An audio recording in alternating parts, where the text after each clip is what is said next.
services do you provide at Musica? It's quite a range of different things that we offer. We've got, I suppose the traditional side of things was the small group and one-to-one instrumental lessons.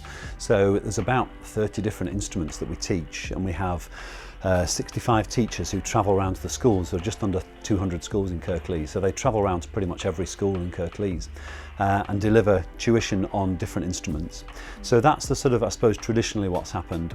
The way we've evolved things is that we have 5 music centres as well, so they're dotted around Kirklees, so that right from the north of Kirklees to the south of Kirklees, no one's too far away from a music centre. And they used to be very much young people focused, and now they're community focused.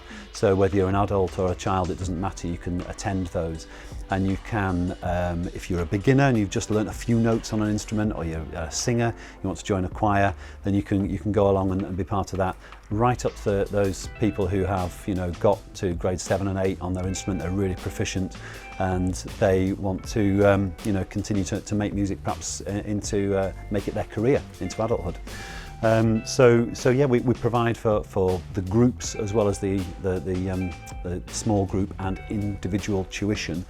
And we also do a lot of work with whole classes in schools, which has been a slightly more recent departure for us. And the idea of that is that everybody, no matter their background, their ability to afford to pay for lessons or anything like that, everyone gets first access to some kind of music making.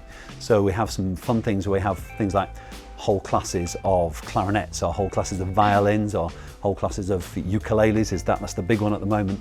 And young people get an idea of what music making is, how they can do bits of composition, how they can perform, the way that music makes you, feel good about yourself as well. So yeah, it's a wide range of things. It's exciting. Yeah.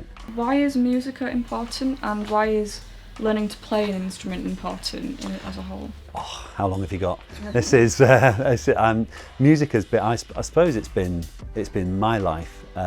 So as well as it being something that you can actually follow through as a career, there's a whole host of benefits that music brings to people. I think we're living in a time as well at the moment where it's not just being good at something. I mean, music in its own right, I think, is an amazing thing to be involved in. You've only to look at, Glastonbury's just been on, and look at the thousands of people who went down there, and that amazing feel-good factor that it gives you to be listening to music. But there's also the social side of things. It's actually getting together with a group of other people and making music together.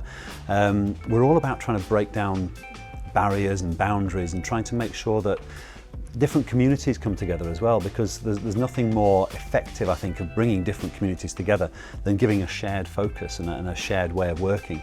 So the sort of fusion of ideas that music can bring is really important. It's also one of the things that I think is growing in importance is the whole well-being agenda.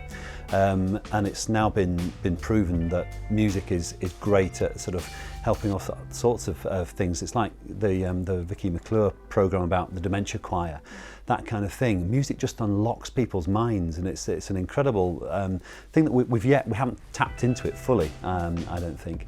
So yeah, the wellbeing agenda, and also for young people and their confidence, their self-confidence, their self-esteem.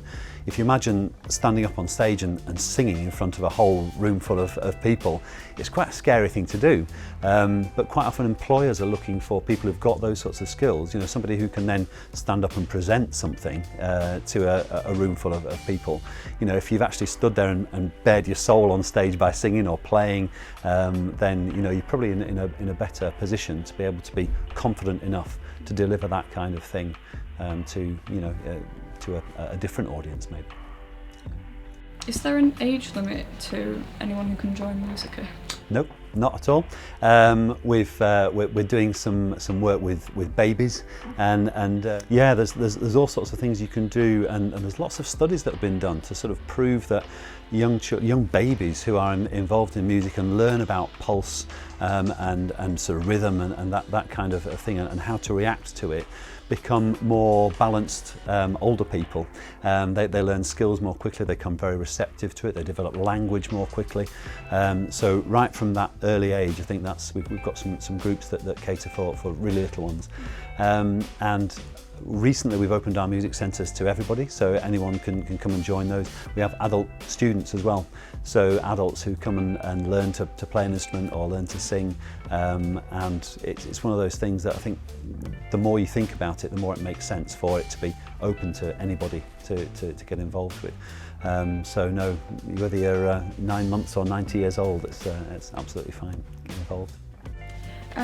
What kind of music do students play? Is there a wide range, or do you stick to classical? Yeah, no, there's a wide range. It's I think probably people, it used to be more of a sort of classical route that people went, but now we're for sort of trying to keep every tradition going.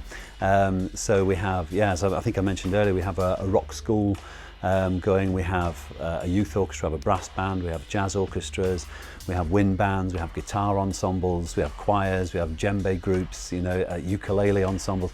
It just goes on and on. There's huge numbers of things going, and as something becomes more popular, like it used to be, I mean, there was a big push for African drumming a little while ago, and we've had all sorts of sets of the African drums, the djembe in schools. Now people have moved on to the ukulele. We've got that kind of thing. There's ukulele orchestras across the country as well. So that sort of is taking off.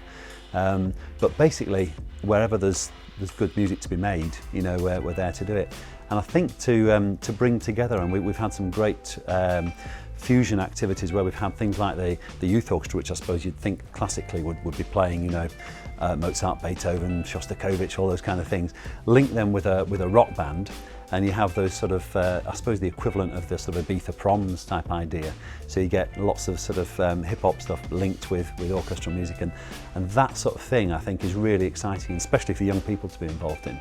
And me as an old person as well, it makes me, it keeps me interested in music and in what's going on as well.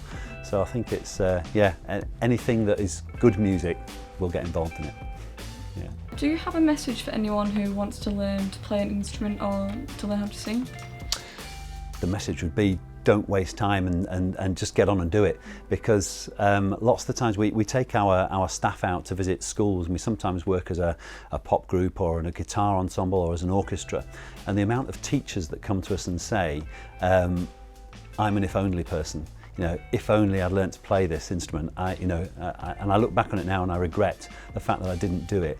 So it's only by thinking, you know, right, I'm going to grasp the bull by the horns, I'm going to go for this and I'm going to have a go at it, that you actually fulfil those dreams sometimes. So it's never too old to learn to play an instrument. It's just something that actually needs you to make the decision and to think, right, I'm just going to go for it and do it. So don't delay, get in touch.